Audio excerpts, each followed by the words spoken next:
Hello guys, তো তোমরা কেমন আছো? আমি তো খুব ভালো আছি। ঝুমা এন্ড সোনালি ব্লগসে তোমাদেরকে সবাইকে স্বাগত। তো আজকে আমি শেয়ার করবো যে আমাদের বাড়িতে দুপুরে কী কী রান্না হয়েছে। তো চলো দেখে নিই।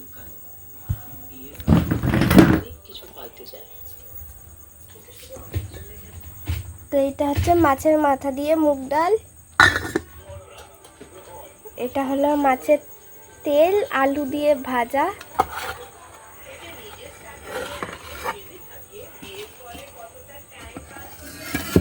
এটা হচ্ছে মাছের ঝোল,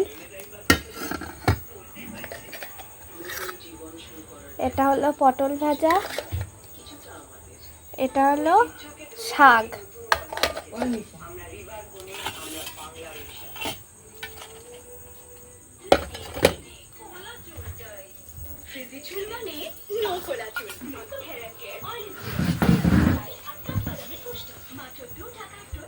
তো এরকম দুপুরে কে কে এরকম খেতে ভালোবাসো অবশ্যই কমেন্ট করে জানাবে।